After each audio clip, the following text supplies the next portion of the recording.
But we can no longer risk emergency improvisation of national defense. We have been compelled to create a permanent armaments industry of vast proportions. In the councils of government, we must guard against the acquisition of unwarranted influence, whether sought or unsought, by the military-industrial complex.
You're listening to the Alchemical Tech Revolution, and I am your host, Wayne McRoy.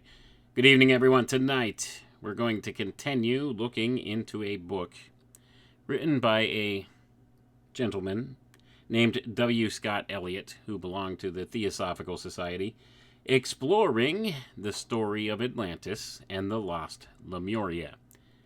Now, where we last left off, talking about this Lemurian civilization that allegedly, according to the Theosophists, existed prior to our modern age, we began to give a description of the Lemurian man, and tonight we're going to talk about the Lemurian Remnant.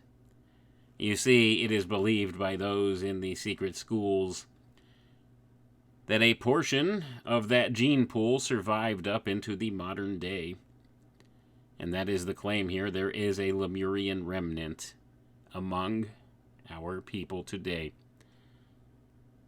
And we'll look into these aspects of things here, and of course this plays into a lot of the keys of what they would have you want to adopt as the notion of evolution. And they've turned this idea of a spiritual sort of evolution into a physical type of evolution with the advent and the introduction into the world of the idea of Darwinian evolution. So they've crossed a lot of roads with this idea now, and they've made it into our mainstream modern science. Now, this is the claim, and of course, it doesn't seem like the evidence truly backs up these things that they do claim about it, but that's neither here nor there.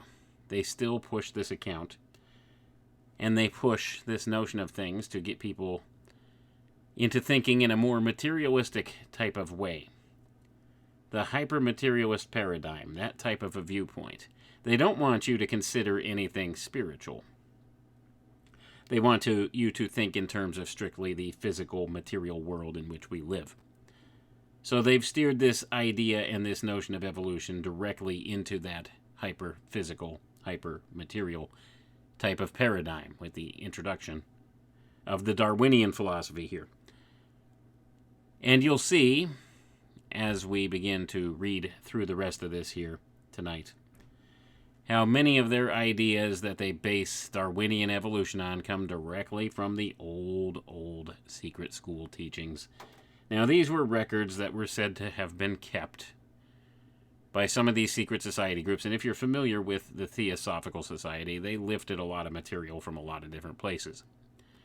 So much of what they teach comes from Rosicrucian sources, also comes from the sources within the Hermetic Brotherhood, which are older sources than the Theosophical Society, by the way, but nonetheless, they have adopted many of these ideas. They've taken them in and adapted them to make them their own, and they give you their own little twist on the history here. Now, is this all correct? I can't say for certain whether all of this stuff as they present it is correct or not. It seems to me there's a lot that's become muddled up in this whole notion of things. And there are agendas in the world at play that we need to be aware of in order to understand the way our frame of mind has been referenced in regards to these ideas. We've been primed to receive some of these ideas now through the course of time, through the slow introduction of different ideas into the modern mainstream from within the inner circles of these various secret schools. And they claim that they got the message from the ascended masters or from those sources on high, whatever those spiritual influences they have, that now's the time to start letting this information out in the world. And you'll see that this was around the turn of the 18th into the 19th century, or I should say the 19th into the 20th century, when they began to really let some of this information come to the public. At least that's their claim. So they claim to have been hiding this information for ages untold, and then they started the slow trickle of this information into the public sector around the turn of the 1900s. And then you have folks like Rudolf Steiner who appear and seem to have learned a lot through these various secret society groups and secret schools, mystery school teachings. And he came to realize, you know what, I don't think they're being straight with me on a lot of these things. I don't necessarily see how this aligns with what's true or not, and he went his own way, and he founded the Anthroposophic Society, and came up with his own take on many of these ideas. But here's the thing, these people still, even though they claim that they're secret masters, or whoever it is that directs them from the spiritual planes or whatever, let them know that now is the time to start releasing some of this information, this hidden information, to the masses. And they claim to have begun to do so. Well, here's the problem. They still kept an awful lot hidden, and much of what they did have became twisted and convoluted through the course of time. So now we're only beginning to pick up the pieces and put the puzzle back together. Now, I do think there are some inherent truths to many of the things they teach, but there's always that bit of poison, as I always caution you. So we need to be careful and truly use discernment with a lot of this stuff. Now, we do understand and we know that our history is a lie agreed upon. We know that. We know that that is the case, that we can't really know anything for certain about the past, let alone the distant past. Anything that we can see beyond our lifetimes into the past. We can't really depend on that, unless, of course, we had relatives who remembered certain things and passed on those stories and told us certain things. That seems to be an art form that's missing in our modern society. It's something that's largely gone to the wayside. It's disappeared in the course of time here, in these various generations, and especially in our fast-paced, industrialized, highly technological society that we have now. Everybody's on the run all the time. It's a real rat race out there. We understand that. So we don't have the old-fashioned Sunday dinners with family where we go to visit and see each other on the weekends and sit down and hear stories of yesteryear. Now, I'm of a generation where I heard my mother tell me a lot of stories about her youth, and I heard my grandparents tell me stories about their youth and the things they remembered. But it seems to me that's an art, a subtle art that's lost in the modern era. My kids, in particular, don't really have the attention span for me to sit and tell them stories from my childhood or my youth. They don't seem to care about hearing about that. They don't seem to be interested beyond about maybe a 30-second conversation about certain aspects of things, and that's it. They don't have the attention span, and I think that's been engineered out of us on purpose. And that's where we are in the modern age. So we don't have a clear recollection of past events here, because we don't have anybody that's really conveying those ideas. Especially in this younger generation. They depend upon their computers to learn everything or to know anything about it. And whatever it tells them on the Google search return, that's what they will believe, and that's what they will accept as being true. So I could sit and talk till I'm blue in the face about 9/11 being an inside job, and that the government account not being straight, but by and large what the younger generation will believe is what the Google search return shows, and those search returns are becoming more and more heavily censored and redacted, and showing only the accepted narrative. That's the problem. Our historical account of things is all basically along those same premises. It's the accepted narrative that's acceptable and passed forward to the next generation through the textbooks. Only problem is, with things happening in real time, now we have the computers and this high-speed access to information. And as a result, our attention spans have shortened, but I think what we could all agree to is that our history is a convoluted mess, and we don't know the truth beyond about maybe 2 generations back. That's maybe as far back as we could stretch to understand, to know maybe some things that are true or not true. And even then, when you're looking at the generation that was my grandparents' generation, which some would call the greatest generation, they were heavily manipulated and socially programmed as well. So likely, there were a lot of truths being hidden from them, and the things they were taught weren't necessarily on par either. So this creates a situation wherein we don't really understand what our real history is, much beyond about maybe 100 years back, and even then some of the details become sketchy. So now when you're delving into ancient historical accounts, ancient history, this is where things become a little less clear. But according to the secret society groups, the secret schools, the mystery schools, this is the true history of how mankind evolved here on planet Earth, as they would call it. Planet, and if you want to go to the semantics of, is this a planet? Is it really a globe-shaped planet? Is it a sphere? Is it a flat plane? Doesn't matter. Planet means little plane, if you want to get down to brass tacks with the original terminology and meanings of the words. So it's immaterial what you believe the shape of this place is. And I'll be honest, I don't know. I don't ascribe to the flat earth theory necessarily, but I also don't ascribe to the globe earth model we're handed. There are too many inconsistencies in both accounts. So I don't know where I land on that whole spectrum of things. Too many questions that still need to be resolved and seem to have no resolution in sight.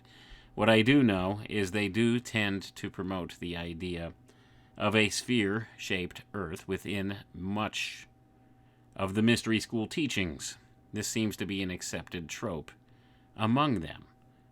So I can't say if it's misdirection or if it's true or not. That's up to your discernment.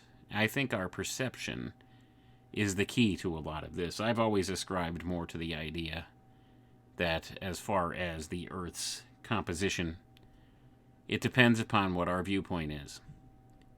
It depends upon our perspective. Now, when you consider it's been shown through scientific experimentation, through observation, and repeatable experiments and processes, the mere act of a human being observing a thing has an effect on it. And this, of course, relates back to the older philosophy, the older science of the hermetic sciences, or the alchemical sciences. And this is the hermetic principle of mind or mentalism, where your thoughts can affect your reality. It certainly seems to be true. Now, does that mean that presto changeo, because I think it, I've warped the fabric of reality and changed it into what I believe it is? No, it doesn't necessarily mean that. But when you understand your perspective or your perception is your reality, then that makes your reality into whatever you perceive it to be. It's the whole notion here that you believe in a certain model of something, and if you act on the premise that that model is correct, then to a certain sense it does become correct in your view. And that's what's happened to us. So even something as simple as what is the true shape of the earth becomes contentious, because it's something that I think is more experiential or qualitative rather than quantitative. I don't think they've been straight with us as far as that goes, but that's just a side tangent here. The whole point is, this is what they teach as the acceptable, true history of the planet Earth within these secret society groups. That's the point here. So they say this is what has happened. We go through these evolutionary cycles. And of course, the root idea is a spiritual type of evolution, and they believe some races are more evolved than others. That's what they teach, that's what they believe. Races of humans, I should say, are more evolved than others, and that is where we have the core and the root of all our racial tensions today.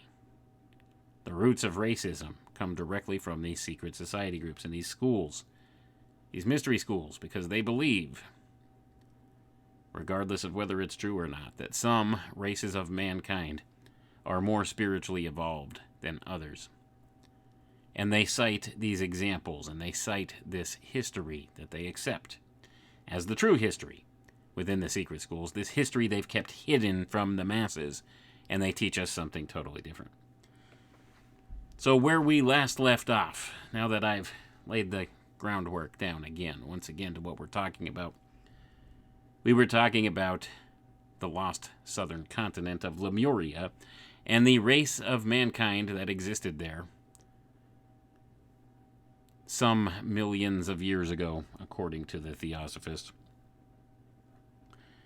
And now we're going to backtrack a little bit and go through this description of the Lemurian man. And you'll see this is very interesting, and it crosses the bounds of various philosophies, mythologies, religions, and cultures around the world. And some of the things experienced and witnessed by people around the world. So we're going to go ahead and start there, and we'll continue on from whence we left off last time. So the description of Lemurian man. The following is a description of a man who belonged to one of the later sub-races, probably the fifth. His stature was gigantic, somewhere between 12 and 15 feet. His skin was very dark, being of a yellowish-brown color. He had a long lower jaw, a strangely flattened face, eyes small but piercing, and set curiously far apart so that he could see sideways as well as in front, while the eye at the back of his head, on which part of the head there grew no hair, of course, that enabled him to see in that direction also. Going to pause for a moment. So yes, they claim that man, during this epoch, this Lemurian epoch, he had a third eye on the back of his head. And this third eye later developed into what we call the pineal gland today. And it moved inside the skull of the human being in the modern evolution of man. This is the claim that they make. Now, I think this will begin to explain a few concepts that we've heard in mythology as we continue here. So, he had the eye in the back of his head that allowed him to see behind him as well. He had no forehead, but there seemed to be a roll of flesh where it should have been. The head sloped backwards and upwards in a rather curious way. The arms and legs, especially the former, were longer in proportion than ours, and could not be perfectly straightened either at the elbows or the knees. The hands and feet were enormous, and the heels projected backwards in an ungainly way. The figure was draped in a loose robe of skin, something like rhinoceros hide, but more scaly, probably the skin of some animal, which we now know only through its fossil remains. Round his head, on which the hair was quite short, was twisted another piece of skin to which was attached tassels of bright red, blue, and other colors. In his left hand he held a sharpened staff, which was doubtless used for defense or attack. It was about the height of his own body, vis-a-vis 12 to 15 feet. In his right hand was twisted the end of a long rope made of some sort of creeping plant, by which he led a huge and hideous reptile, somewhat resembling the plesiosaurus. Gonna pause again, folks. That's right. Human beings existed alongside of dinosaurs, according to the secret schools. At least according to the Theosophists here. Now, like I said, you have to take this stuff with a grain of salt. There's no way to really prove nor disprove any of this, but this is what they claim is the true history of the world. And perhaps they described these giant, terrible lizards as dragons in the past, or some such thing. But we'll see here that mankind tamed these beasts. The Lemurians actually domesticated these creatures and trained them to employ their strength in hunting other animals. The appearance of the man gave an unpleasant sensation, but he was not entirely uncivilized, being an average commonplace specimen of his day. Many were even less human in appearance than the individual here described, but the seventh subrace developed a superior type, though very unlike any living men of the present time. While retaining the projecting lower jaw, the thick, heavy lips, the flattened face, and the uncanny-looking eyes, they had by this time developed something which might be called a forehead, while the curious projection of the heel and had been considerably reduced. In one branch of this seventh subrace, the head might be described as almost egg-shaped, the small end of the egg being uppermost, while the eyes wide apart and very near the top. The stature had perceptibly decreased, and the appearance of the hands, feet, and limbs generally had become more like those of the Negroes of today. These people developed an important and long-lasting civilization, and for thousands of years dominated most of the other tribes who dwelt on the vast Lemurian continent. And even at the end, when racial decay seemed to be overtaking them, they secured another long lease of life and power by intermarriage with the Remohals, the first subrace of the Atlanteans. The progeny, while retaining many third-race characteristics, of course, really belonged to the fourth race, and thus naturally acquired fresh power of development. Their general appearance now became not unlike that of some American Indians, except that their skin had a curious bluish tinge now not to be seen. But, surprising as were the changes in the size, consistency, and appearance of man's body during this period, the alterations in the process of reproduction are still more astounding. A reference to the systems which now obtain among the lower kingdoms of nature may help us in the consideration of the subject. And I'm going to pause for a moment here, folks. And this is where we left off last time.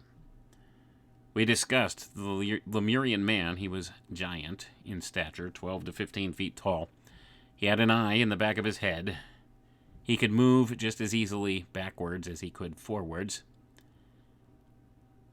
And maybe this has something to do with the legend of the Cyclops. Seems feasible, doesn't it? And of course there is described in much of the literature and much of the research what they call Cyclopean architecture, where we have ancient man building these huge monolithic structures that would seem impossible today. And of course, some have taken this Cyclopean architecture and gone another route with it, claiming in more recent times that this is Tartarian architecture. Now, we have some connections between some of these things, and like I said, can we really prove this or not? No, a lot of it's got to be taken on a basis of faith. Because what they're telling us here is that these ancient races of man existed, had civilizations, built these massive structures, and they intermarried with other races of men. The future Atlantean man, the first race of the Atlanteans, the Remohals they call them, so the last generation, last race of the Lemurians, intermarried with them and evolved further. But now what's being claimed is the process of reproduction changed drastically during this period as well. This transformational period, this changing over from the Lemurian man to the Atlantean man. So let's continue reading here. So it talks now about processes of reproduction. After instancing the simplest processes of propagation by self-division and by the formation of buds, which is also called gematio, Haeckel proceeds a third mode of non-sexual propagation, that of the formation of germ buds, also called polysporogonia, is intimately connected with the formation of buds. In the case of the lower, imperfect organisms, among animals, especially in the case of the plant-like animals and worms, we very frequently find that in the interior of an individual composed of many cells, a small group of cells separates itself from those surrounding it, and that this small isolated group gradually develops itself into an individual which becomes like the parent and sooner or later comes out of it. The formation of germ buds is evidently but little different from real budding. But on the other hand, it is connected with a fourth kind of non-sexual propagation, which almost forms a transition to sexual reproduction, namely the formation of germ cells, monosporogonia. In this case, it is no longer a group of cells, but a single cell, which separates itself from the surrounding cells in the interior of the producing organism, and which becomes further developed after it has come out of its parent. Sexual or amphigonic propagation, amphigonia, is the usual method of propagation among the higher animals and plants. It is evident that it has only developed at a very late period of the Earth's history from non-sexual propagation, and apparently, in the first instance, from the method of propagation by germ cells. In all the chief forms of non-sexual propagation mentioned above, in fission, in the formation of buds, germ buds, and germ cells, the separated cell or group of cells was able by itself to develop into a new individual. But in the case of sexual propagation, the cell must first be fructified by another generative substance. The fructifying sperm must first mix with the germ cell or the egg before the latter can develop into a new individual. These two generative substances, the sperm and the egg, are either produced by one and the same individual hermaphrodite, or by two different individuals, which would be sexual separation. And I'm going to pause for a moment here, folks. Now, these are the theories of Ernst Haeckel,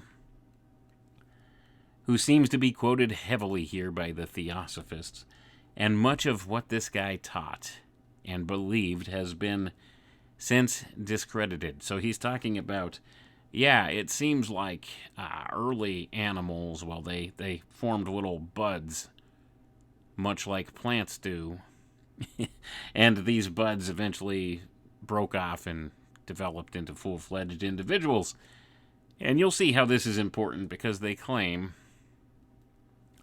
that mankind used to have the whole creative force within himself to physically reproduce on his own without a partner, and that this propagation, this self-propagation, had to be changed at a certain point so that part of his generative force could be turned upward and develop into mind.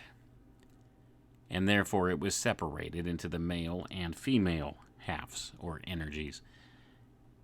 Now, a lot of this sounds like pseudoscience to those of us today, and there are some core tenets of it. We see how plants can asexually reproduce at certain rates, and how it does happen with certain creatures. But now this is the claim that at one point the human being reproduced this way, by essentially creating a clump of cells that became a bud and became another individual in and of itself. But something happened and changed that, as we see here. Now remember, a lot of this is based upon the works of Ernst Haeckel. And some of what he put into the literature had some merit, and some of what he put out there didn't necessarily have merit outside of the scientific community. But those within the secret schools accepted what he said because it reified their already existent beliefs. So that's what we're reading from here. This book was written in 1904, if I remember correctly. So you're looking at some of these claims that are being made here, which sound nonsensical to us today, but this is still what's taught in the secret schools. So maybe they know a little something about some sciences that we don't. Maybe there's some truth to it. Maybe there's not. Maybe we've been taught to believe that this stuff's been discredited. Maybe it is true. I don't know which way to go with some of this. And see, that's the problem when you get deeper and deeper into this type of research and reading into these secret doctrines that these occult fraternities hold. You have to wonder what's true and what's real and what's not. You have to try to unlearn everything you thought you knew when you go back and you look at a lot of this stuff. And that's a difficult process for any of us. I think anybody who's been through what we would call the awakening process here in the modern era has been doing this to some degree or another. You have to try to forget everything you thought you knew. About 95 to 98% of everything you're taught in school is an absolute lie or it's wrong. And when you come at it from that basis and that foundation, you really have to question everything. I think that's the whole key here. You have to question everything, and you have to be able to reinforce what it is that you know to be true based upon your own experiences and or research and or observation. You need to trust your intuitions with a lot of this stuff, too. And you can't just take it on the basis of, well, some guy in a lab coat told me this, so it's true. Everything needs to be investigated. Truth does not mind investigation. A lie minds investigation. So, whether it's these secret society groups holding up these ideas, trying to reify their already existent beliefs, or whether what we've been handed in the public sector here is true, or whether we've been handed a bill of goods in that regard too, we need to wonder. Somebody's not being straight with us. Maybe nobody's being straight with us with a lot of this. Maybe nobody really knows for sure, and I think that's the point of view we need to take. Nobody knows for certain what the truth is in regards to our ancient history, in regards to our origins.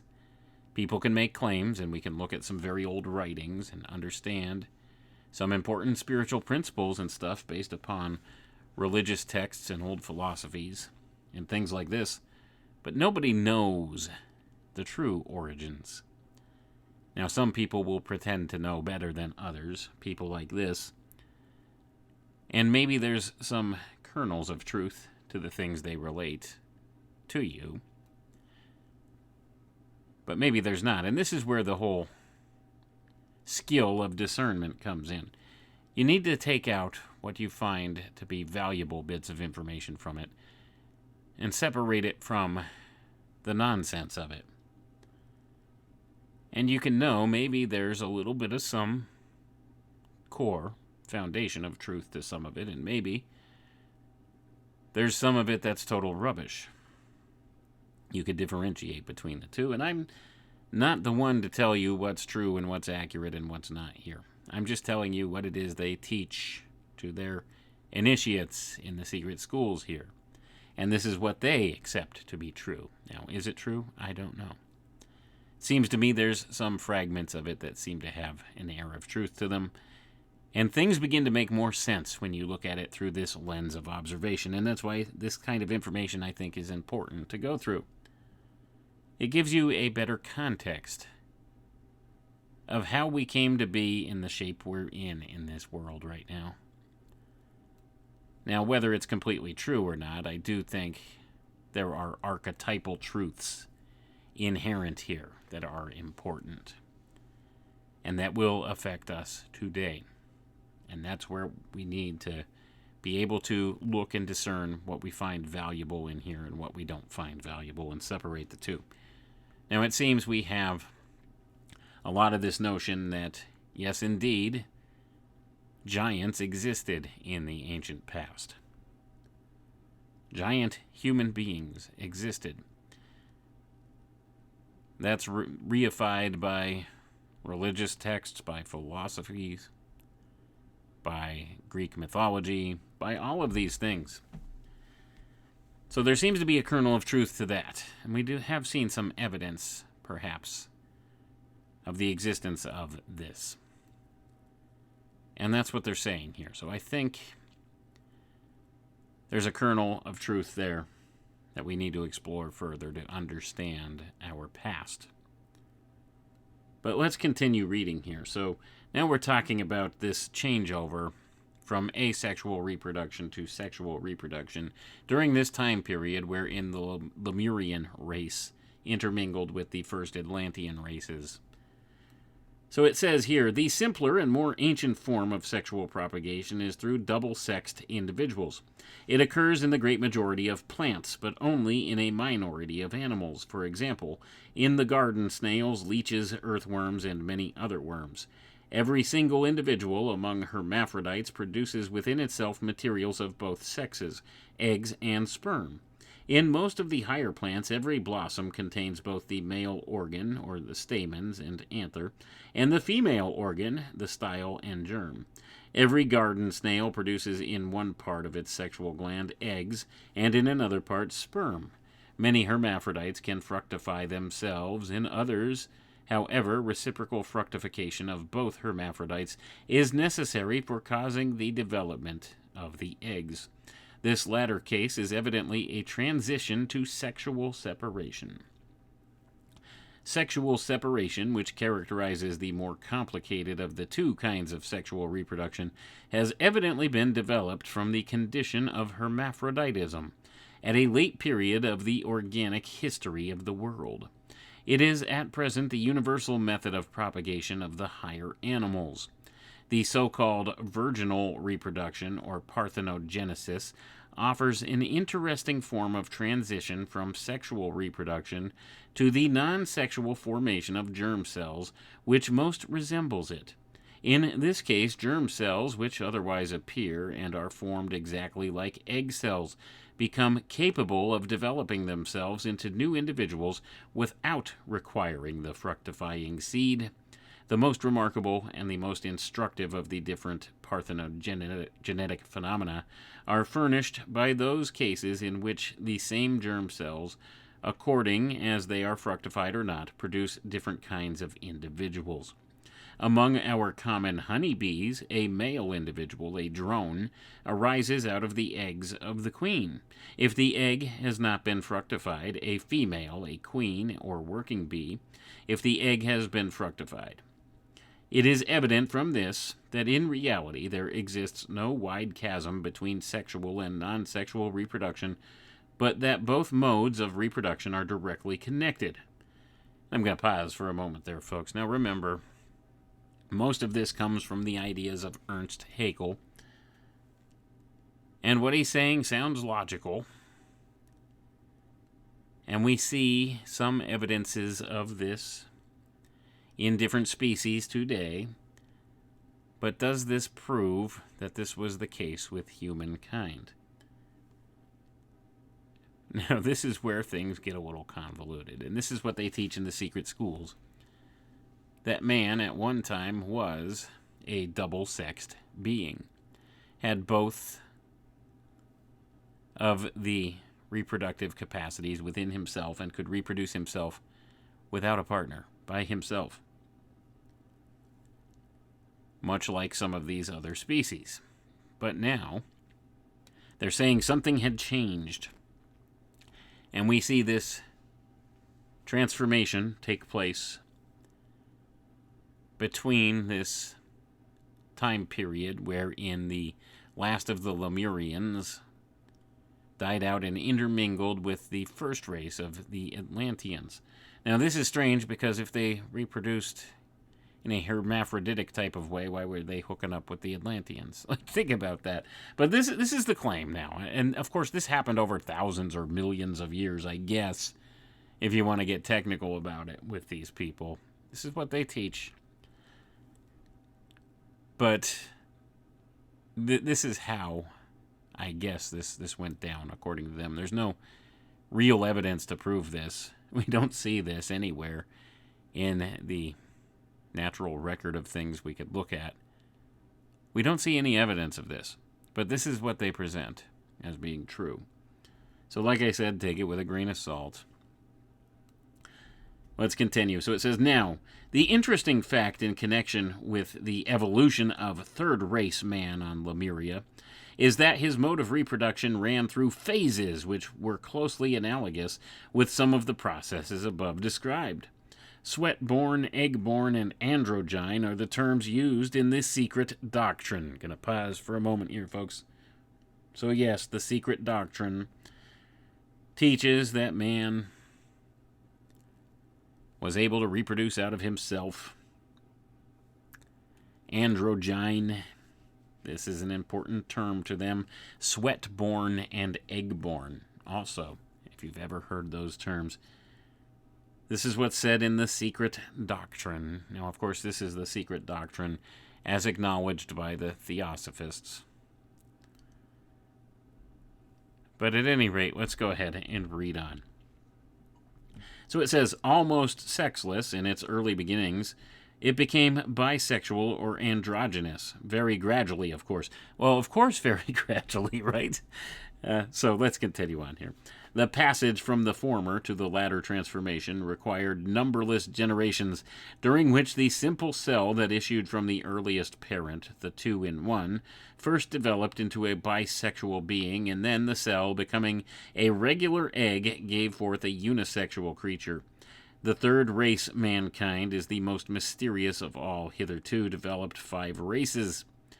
The mystery of the how of the generation of the distinct sexes must, of course, be very obscure here, as it is the business of an embryologist and a specialist, the present work giving only faint outlines of the process. Gonna pause for a moment here, folks. So they don't have a friggin' clue. There's no evidence to support this.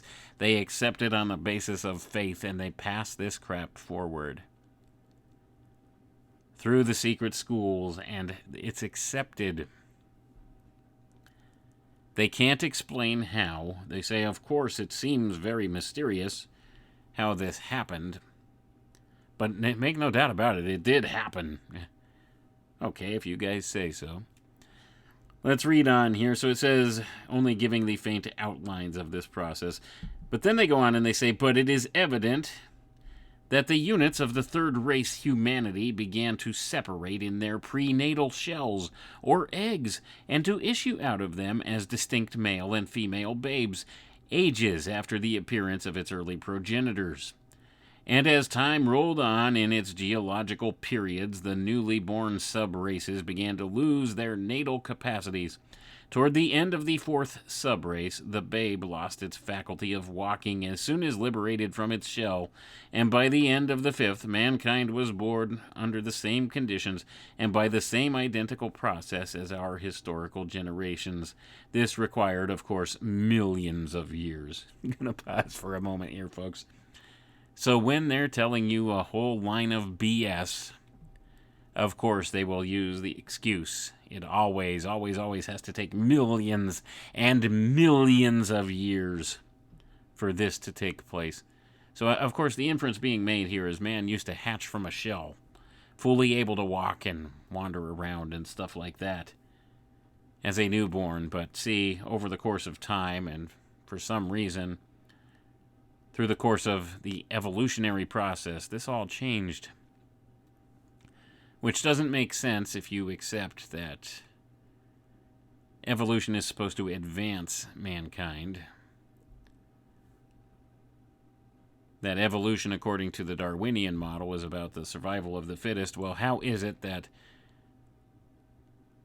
a man who was born already capable of walking and being independent of himself evolved out of that mode of being and became completely helpless and dependent upon his parents. How does that equate to the survival of the fittest notion of things here? That whole idea of natural selection that is inherent in Darwinian evolution. Do you see how it's a contradiction in the ways that they think? But this is what they teach, and this is what they accept in the secret doctrine. And of course, this required millions and millions of years. But let's go ahead and we'll continue on, because the next portion here says that the Lemurian races still inhabit the earth. It may be as well again to repeat that the almost mindless creatures who inhabited such bodies as have been above described during the early sub-races of the Lemurian period can scarcely be regarded as completely human. Gonna pause for a moment here, folks. So now you see a dehumanization process going on here, being inferred in the modern age, because now the claim is here that the Lemurian races are still inhabiting the earth. They're still here in some shape or form. And that these could scarcely be regarded as completely human, these ones being described back in the Lemurian period. But let's continue on. So it says, it was only after the separation of the sexes, when their bodies had become densely physical, that they became human even in appearance. It must be remembered that the beings we are speaking of, though embracing the second and third groups of the lunar Petries, must also have been largely recruited from the animal kingdom of that, the lunar Manvantara. The degraded remnants of the third root race who still inhabit the earth may be recognized in the Aborigines of Australia, the Andaman Islanders, some hill tribes of India, the Tierra del Fuegans, the Bushmen of Africa, and some other savage tribes. The entities now inhabiting these bodies must have belonged to the animal kingdom in the early part of this Manvantarada. It was probably during the evolution of the Lemurian race and before the door was shut on the entities thronging up from below that these attained the human kingdom. I'm going to pause for a moment here, folks. So now we're getting to the root of what some of their cosmology is. And this ties back to the Rosicrucian cosmo-conception of things.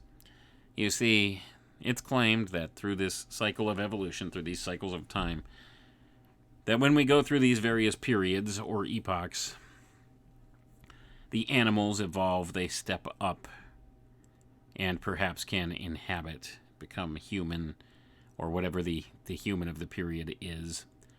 And the plants can step up and become animals in the next period, and so on and so forth. Now, these ideas, like I said, become a little confusing and convoluted if you're not familiar with the concepts. And it really takes a lot of study to understand this convoluted way of thinking that they approach these things with. But it's all according to this old idea of spiritual evolution, whereas the mineral kingdom steps up, becomes the plant kingdom in the next epoch, and the plant kingdom steps up, becomes the animal kingdom in the next epoch, and the animal kingdom steps up, becomes the human in the next epoch, and the human, of course, becomes angelic in the next epoch beyond that, so that this Lemurian remnant, well, these were probably the animal species of the Lemurian period that began to incarnate in human form in this modern period. Before the doors were shut here, of course it says, before the door was shut on the entities thronging up from below. So they're claiming here there was a cutoff point at which no entity could evolve from that period into the new period, that these were left behind. And they claim a certain thing about this epoch that we are in now. that there's going to be certain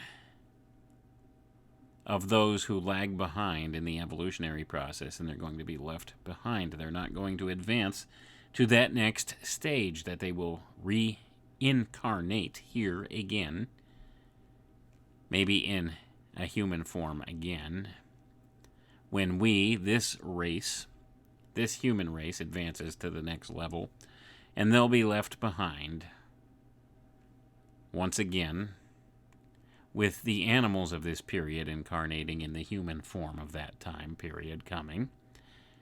And they refer to these as these different epochs. Or they have different words for these in the different systems. Now, the next period they call the Jupiter period. That's what the Rosicrucians call it. So in the Jupiter period, those of us who, I guess, have become spiritually enlightened enough will advance to the next state, and in the Jupiter period, we will be on par with what we would call angelic beings then, and that the animal races that were worthy enough to elevate in the Jupiter period will incarnate as humans at that point. And things will be different, and it'll be the next race again of humanity, ever evolving and changing through the course of time. And this is what they teach in their cyclical nature of what they believe in their cosmoconception. Now, of course, I'll refer back to the Rosicrucian teachings because they're pretty much identical to what they're all taught in all these various other occult fraternities. They just use maybe some different terms or terminology to refer to these things. And the Theosophists have lifted a lot of this stuff directly from Rosicrucian sources. So at any rate, we see here that what they're claiming is we have some of the remnants of the Lemurian races here today. Now, these are physical human beings as we accept them today, but their spirit is backwards and not as evolved as the modern human being. They're more animalistic in nature. Now, this is according to the secret schools, for lack of better terminology to describe this in a better way. So this is what they claim. The souls incarnating those beings are kind of still of this Lemurian remnant. And that's what they're claiming, these certain other racial stocks of people they claim are lesser evolved than others. And like I said, this is where the roots of racism take hold in our modern age, in our world, because it's this way of thinking that has caused this split in humanity. And of course, they claim that they know this to be true. And they act in this way, and they feel that because of their spiritual superiority to these ones, it's their place to lead them forward here, so that perhaps they can step up into that next Jupiter period as human beings once again, and not necessarily be left behind. But let's go ahead and continue here. So, next it says here, the sin of mindlessness, or the sin of the mindless. And this is an interesting prospect here. Let's read this. Because like I said, sometimes you'll find some kernels of value in a lot of this. So it says, the shameful acts of the mindless men at the first separation of the sexes had best be referred to in the words of the stanzas of the archaic Book of Zion. No commentary is needed, and it says here, quote, and this is from the Book of Zion, which is heavily regarded by the Theosophists, and of course by Madame Blavatsky herself. This Book of Zion, which has questionable roots, has a very questionable background. But that's neither here nor there. Let's read on. So this is directly from the Book of Zion. Quote, during the third race, the boneless animals grew and changed. They became animals with bones. Their chayas became solid. The animals separated first. They began to breed. The twofold man separated also. He said, quote, "Let us, as they, let us unite and make creatures," end quote, and they did. And those that had no spark took huge she-animals unto them. They begat upon them dumb races. Dumb they were themselves, but their tongues untied. The tongues of their progeny remained still. Monsters they bred, a race of crooked red hair-covered monsters going on all fours, a dumb race to keep the shame untold. And an ancient commentary adds, when the third separated and fell into sin, by breeding men animals, these, the animals, became ferocious, and men, and they mutually destructive. Till then there was no sin, no life taken. Seeing which the loss, who had not built men, wept, saying, quote, "The Amanasa, the mindless, have defiled our future abodes. This is karma. Let us dwell in the others. Let us teach them better, lest worse should happen." They did. Then all men became endowed with manas. They saw the sin of the mindless, end quote. And that's from the book of Zion. So the claim is, you had these groups of men during this period.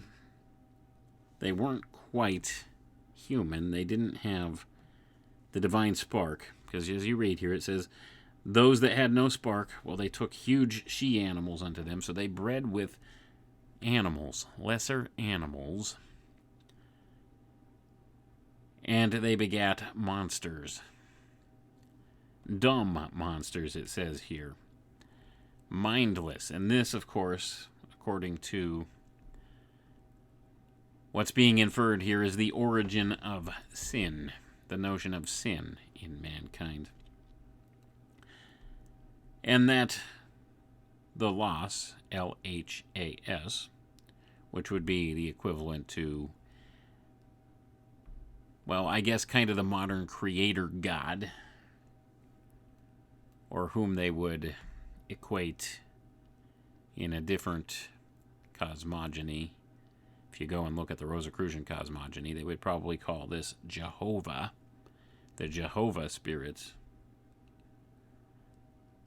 They said that these mindless men have defiled the future.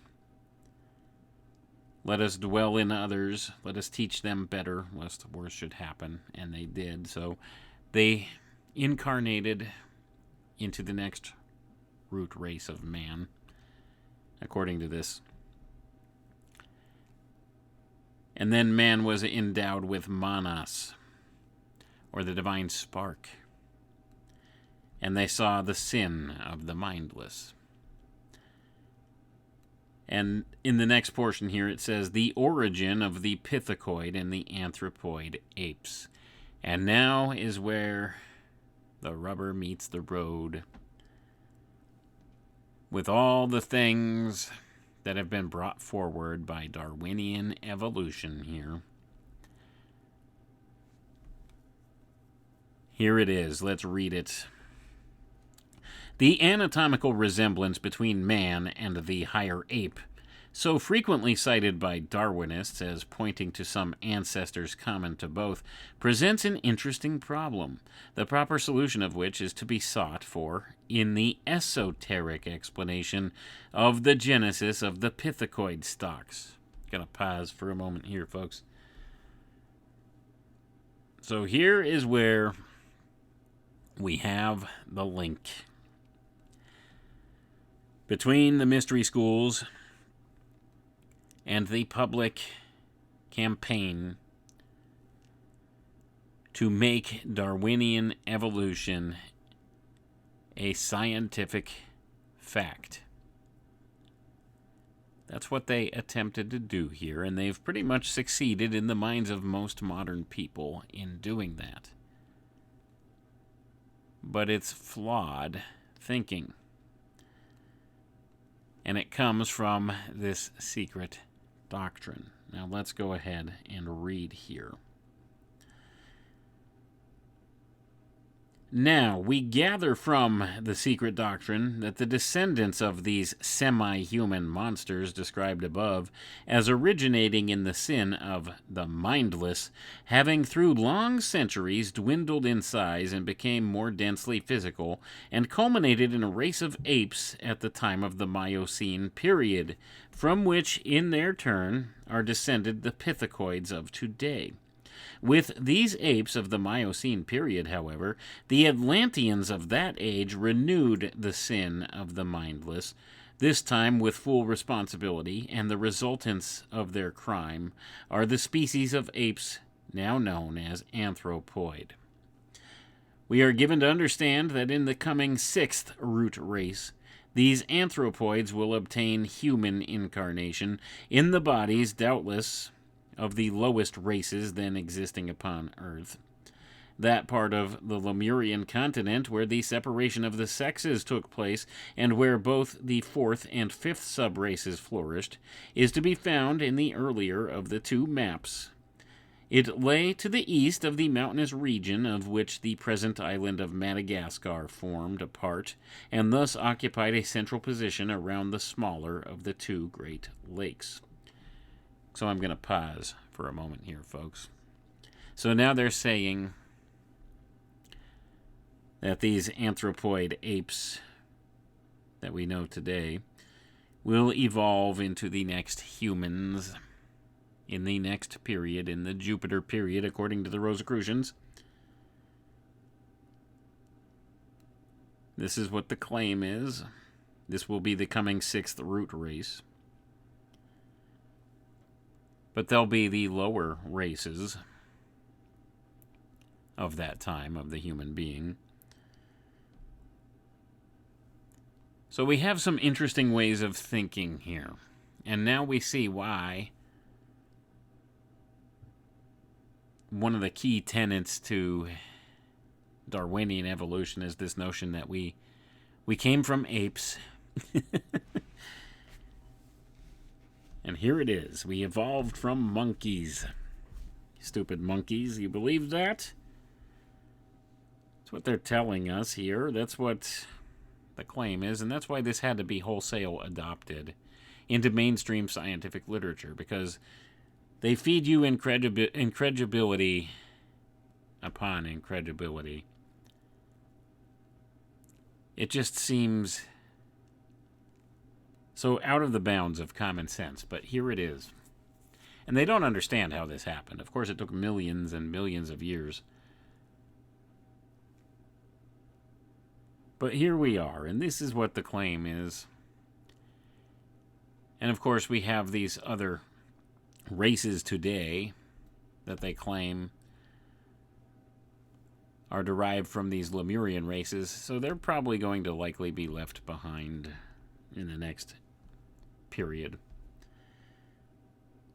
But let's continue, because next it talks about the origin of language, and it's interesting how he ties these ideas together.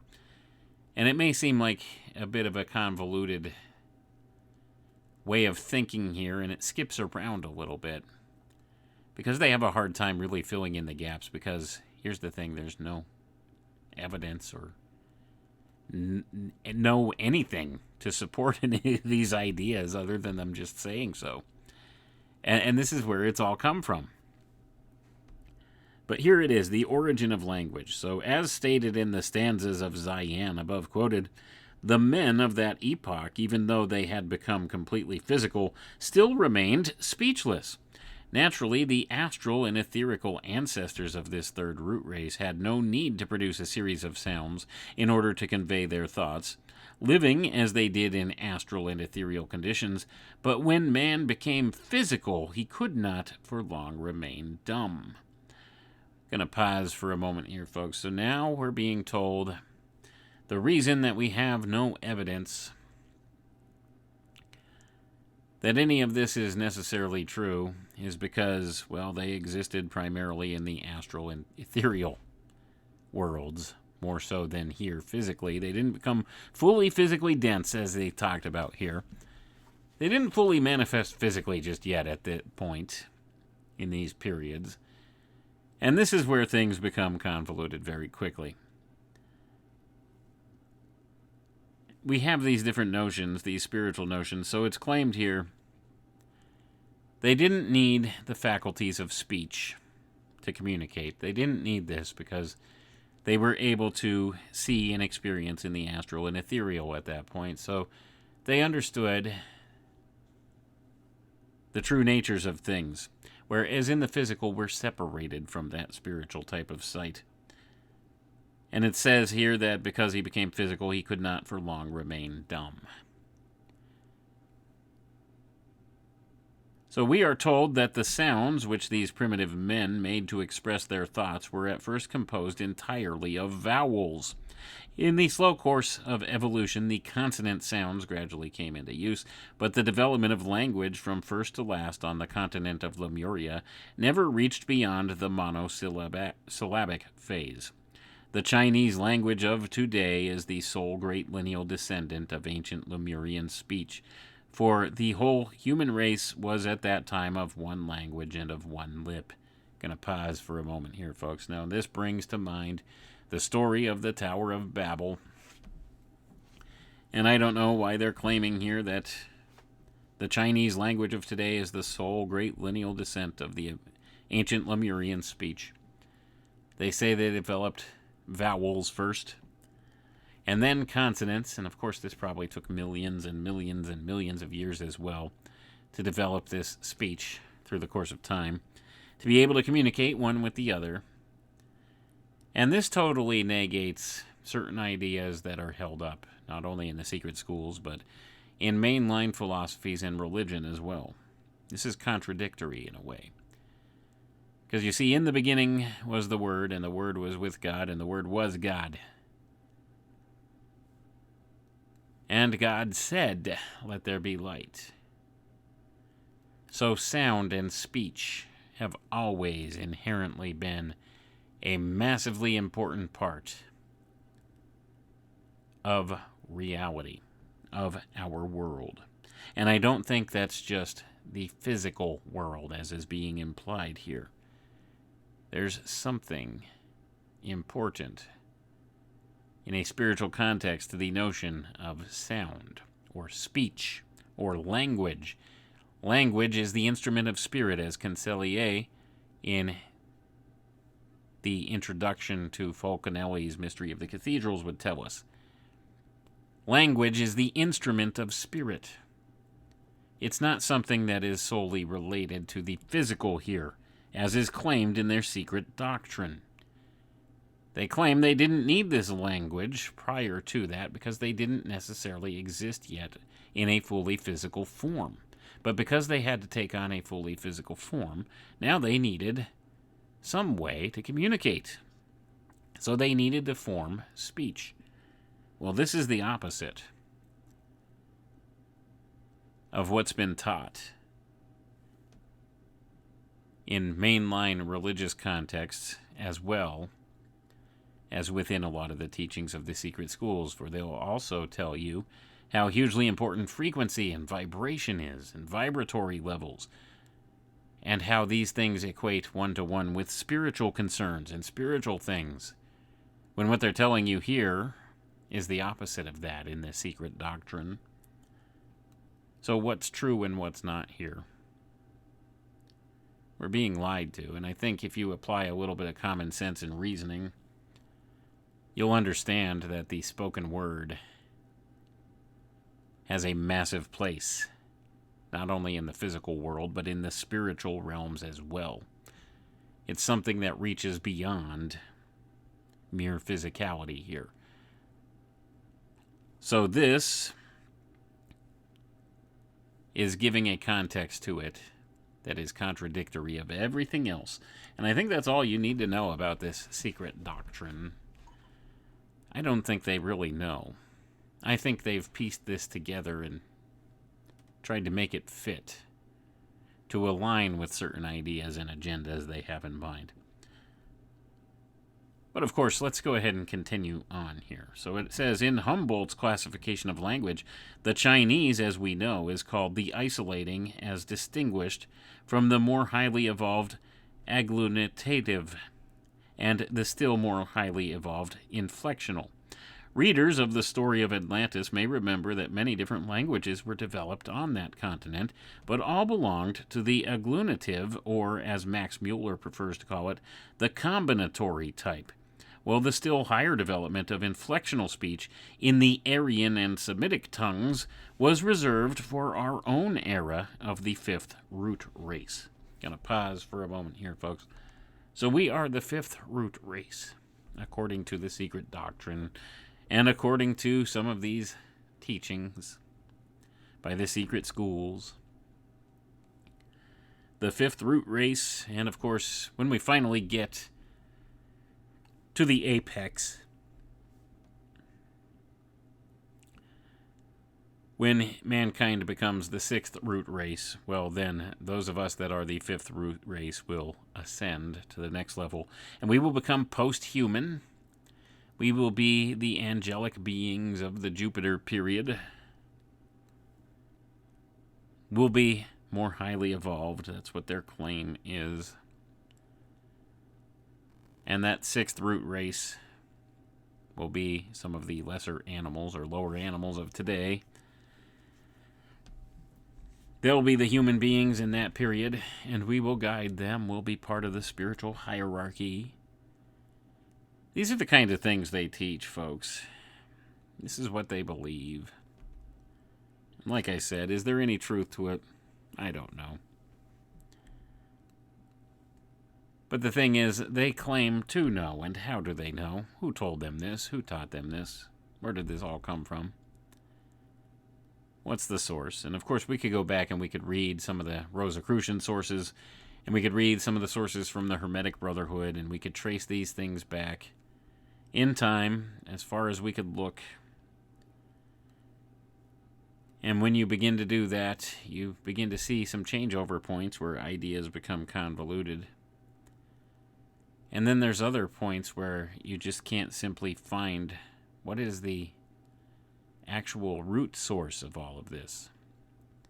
And that's where things become truly convoluted. Where did this idea come from? And is it true, and how do we know it's true? So you have to question a lot of it. But at any rate, let's continue on, because I want to cover a little bit more here before we sign off, because now comes something which is a little closer to our modern thinking, and we may recognize a little bit of something in this next portion here. The first taking of life. The first instance of sin, the first taking of life, quoted above from an old commentary on the stanzas of Isaiah, may be taken as indicative of the attitude which was then inaugurated between the human and the animal kingdom, and which has since attained such awful proportions, not only between men and animals, but between the different races of men themselves. And this opens up a most interesting avenue of thought. The fact that kings and emperors consider it necessary or appropriate on all state occasions to appear in the garb of one of the fighting branches of their service is a significant indication of the apotheosis reached by the combative qualities in man. The custom doubtless comes down from a time when the king was the warrior chief, and when his kingship was acknowledged solely in virtue of his being the chief warrior. But now that the fifth root race is in ascendancy, whose chief characteristics and function is the development of intellect, it might have been expected that the dominant attribute of the fourth root race would have been a little less conspicuously paraded.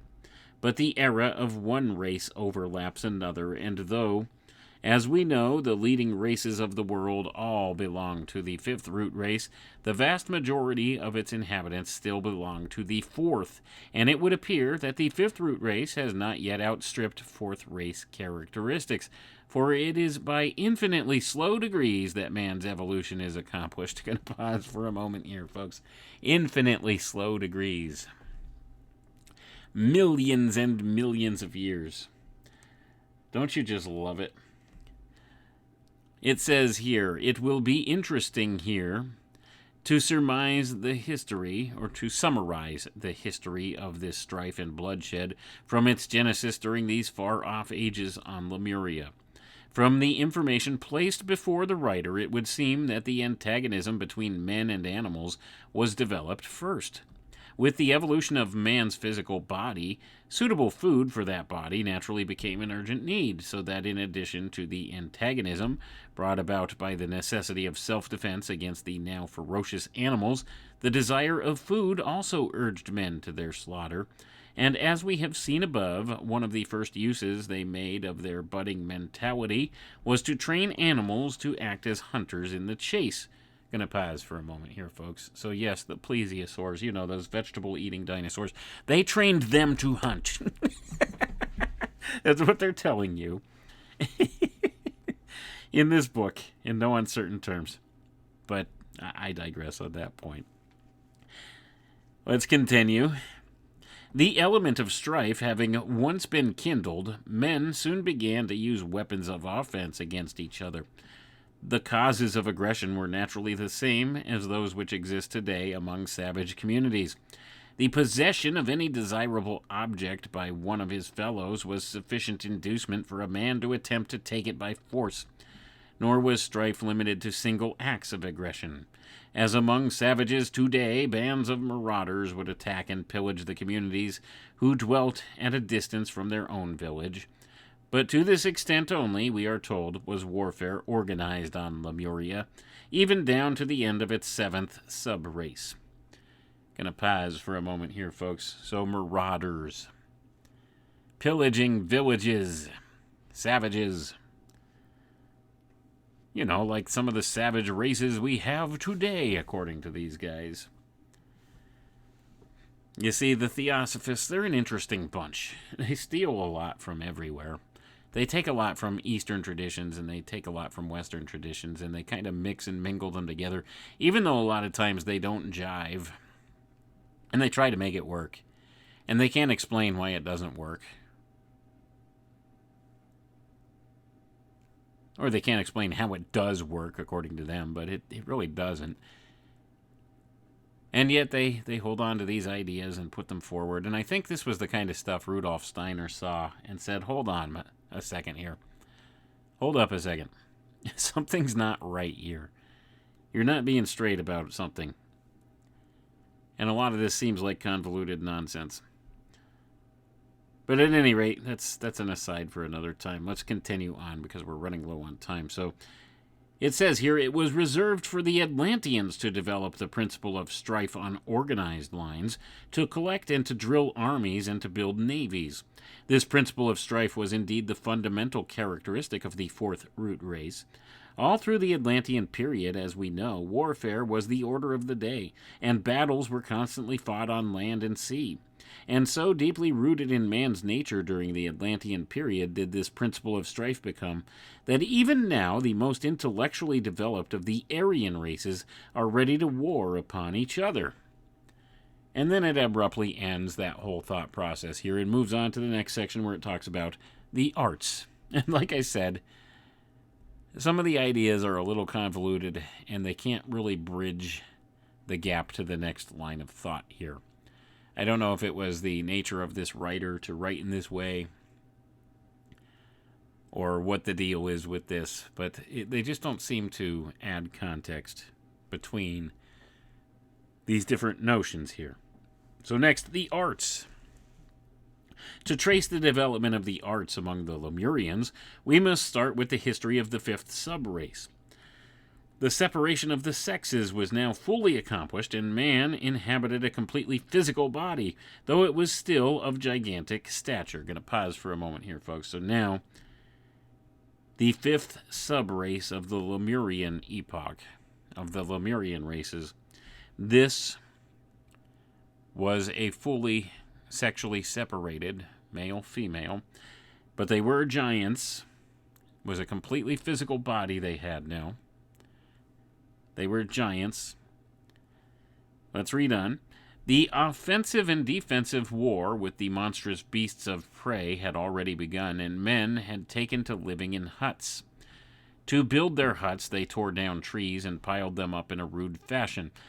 At first, each separate family lived in its own clearing in the jungle, but they soon found it safer as a defense against the wild beasts to draw together and live in small communities. Their huts, too, which had been formed of rude trunks of trees, they now learned to build with boulders of stone, while the weapons with which they attacked or defended themselves against the dinosauria and other wild beasts were spears of sharpened wood, similar to the staff held by the man whose appearance is described above. And I'm going to pause for a moment here, folks. So they had to fend off the dinosaurs. They had to defend themselves from the dinosaurs with their pointy sticks. These giant men had to defend themselves against the giant dinosaurs roaming the plains with their big sticks, their pointy sticks. If we ever found evidence of stabbed dinosaurs, just asking the question. Have we ever found fossils of a dinosaur with, like, I don't know, a spear tip or a wooden shaft in between its rib cages or something like that? Don't get me wrong, I have questions about the whole dinosaur narrative in and of itself anyway. But I'm just asking, is if this is what they're holding up as truth in the Theosophical Society, do they have any evidence to back this up or support this? Because they're claiming mankind existed alongside these dinosaurs, which mainline science will tell us was an impossibility, that man and dinosaurs could not have existed at the same time. But that's what they're telling us. And that these monsters, they were quite nasty and hunted man, and man had to hunt them. It was a time of just ruthless beasts wandering around, I guess. According to this, monstrosities roaming the world. And of course we see allusions to this in the Book of Enoch and various other places too, so I don't know, maybe there's a kernel of truth to a little of it. I don't know, I can't say. But it seems a little bit incredulous, doesn't it? But let's go ahead and read on. So it says, up to this time, agriculture was unknown, and the use of fire had not been discovered. The food of their boneless ancestors who crawled on the earth were such things as they could find on the surface of the ground or just below it. Now that they walked erect, many of the wild forest trees provided them with nuts and berries, but their chief article of food was the flesh of the beasts and reptiles which they slew, tore in pieces, and devoured. And what this has to do with art, I don't know. But this is the subsection it was under, folks. Art. And next it talks about the teachers of the Lemurian race. And I think we'll finish up this section and then we'll call it a night here. Teachers of the Lemurian race. But now there occurred an event pregnant with consequences the most momentous in the history of the human race. An event too full of mystical import, for its narration brings into view beings who belonged to entirely different systems of evolution, and who nevertheless came at this epoch to be associated with our humanity. And I'm going to pause for a moment here, folks. Now, this is where the ancient alien folks come in the modern era. It's the same archetype being implied here. And as we'll see, according to the secret doctrine, there are species existent here on Earth that don't belong here, that didn't come from here, and that they were a gift from some alien beings from other realms that brought them here. We'll get into it. Let's read it. The lament of the lost, and it's spelled L-H-A-S, who had not built men, at seeing their future abodes defiled, is at first sight far from intelligible.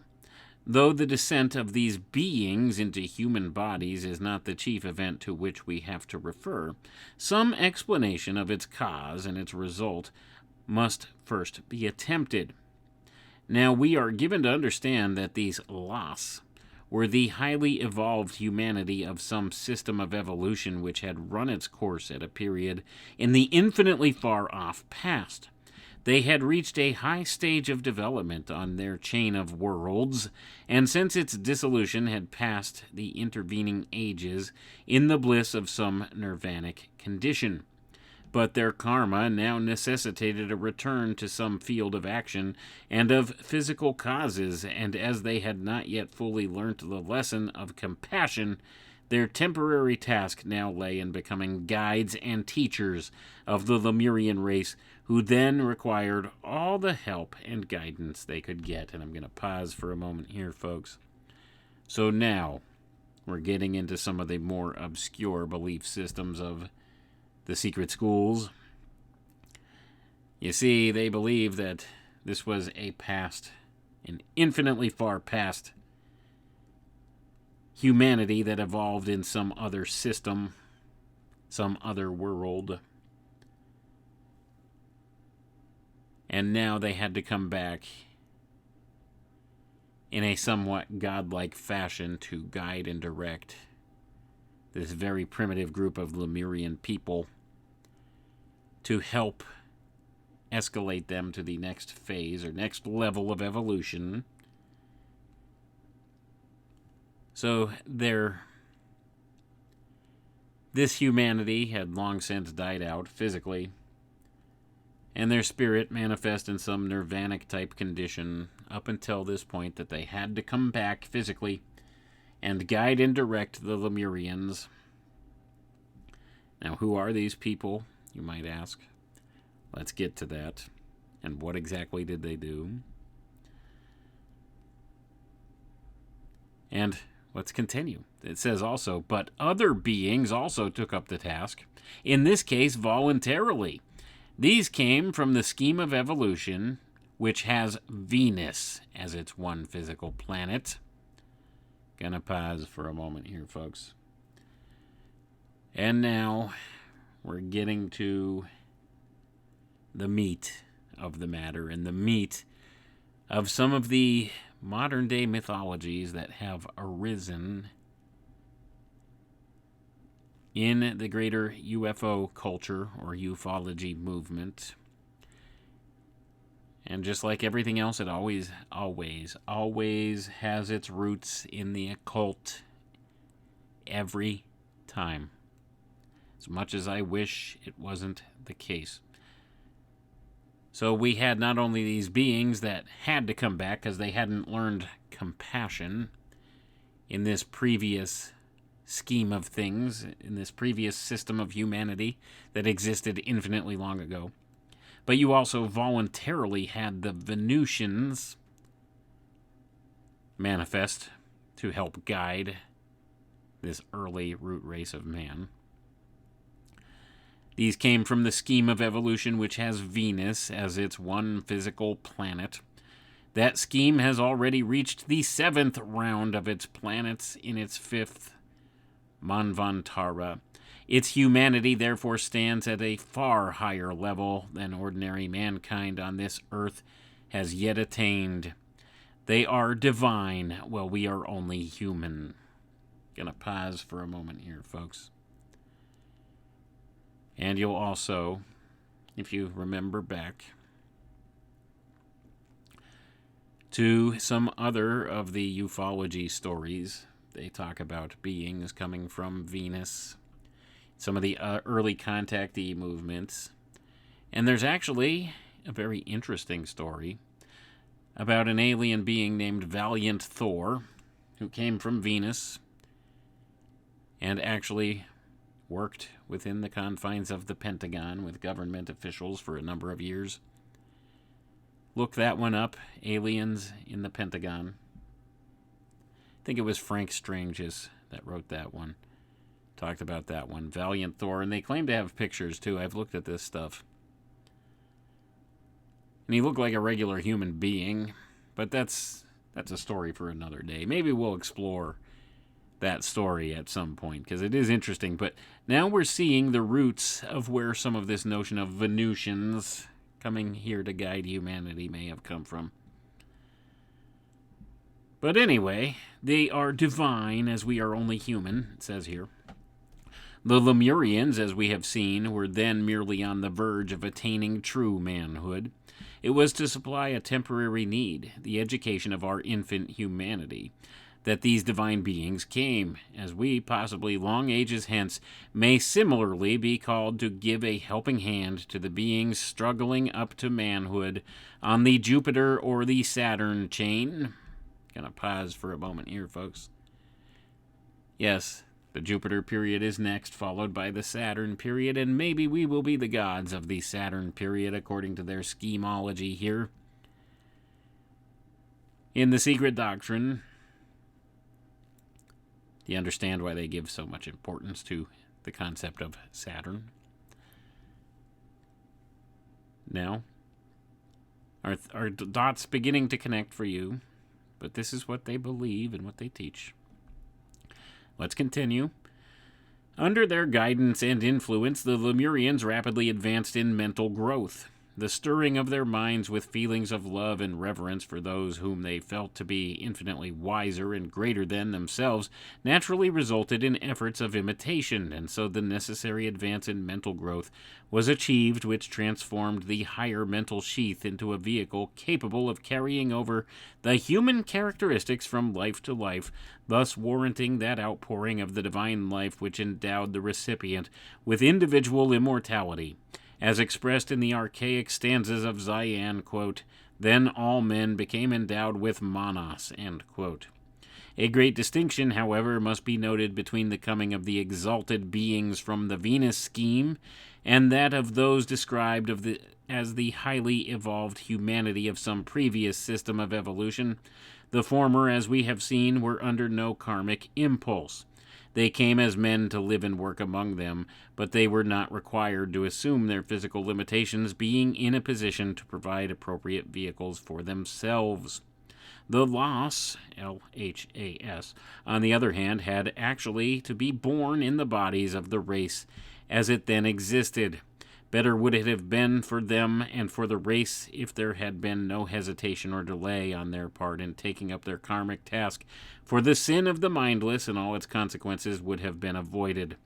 Their task, too, would have been an easier one, for it consisted not only in acting as guides and teachers, but in improving the racial type, in short, in evolving out of the half-human, half-animal form then existing the physical body of man to be. Gonna pause for a moment here, folks. So now, this first former humanity that they were speaking of, that had a karmic debt to pay, they had to come here and manifest. That's what they're talking about. In contradistinction to the Venusian humanity that came here voluntarily to help. And where was this other race of humanity from? Well, he doesn't tell you here, but my best guess, based upon some of the other things I've read in the secret schools, is these would be the spirits from Mars. The martial spirits. That would be my guess. Let's read on, and we're going to wrap it up. It must be remembered that up to this time, the Lemurian race consisted of the second and third groups of the lunar Petries. But now that they were approaching the level reached on the lunar chain by the first group of Petries, it became necessary for these again to return to incarnation, and this they did all through the 5th, 6th, and 7th sub-races. Indeed, some did not take birth till the Atlantean period, so that the impetus given to the progress of the race was a cumulative force. The positions occupied by the divine beings from the Venus chain were naturally those of rulers, instructors in religion, and teachers of the arts, and in this latter capacity, that a reference to the arts taught by them comes to our aid in the consideration of the history of this early race. And the next portion here talks of the arts continued. And I think we might come back to this one on a part 3, because we're just about out of time here. And this one gets really interesting. And I hinted at this in the beginning of this last section here that we started. You see, these Venusian divine beings also brought with them life forms that are not native to Earth, that exist here, and put them here to help us. And I think when we explore this avenue of thought, you'll begin to see some interesting connections. But I think we'll save that for next time. So when we next continue, we'll talk about the arts continued and what it is that these semi-divine beings, or these divinities from Venus, the Venus period, the Venus chain, as they call it here in the Theosophical group, what they did to help this mankind come along. That's all the time we have for tonight, folks. We will continue this. We'll catch you next time. I appreciate each and every one of you. Have a good night now. But we can no longer risk emergency improvisation of national defense. We have been compelled to create a permanent armaments industry of vast proportions.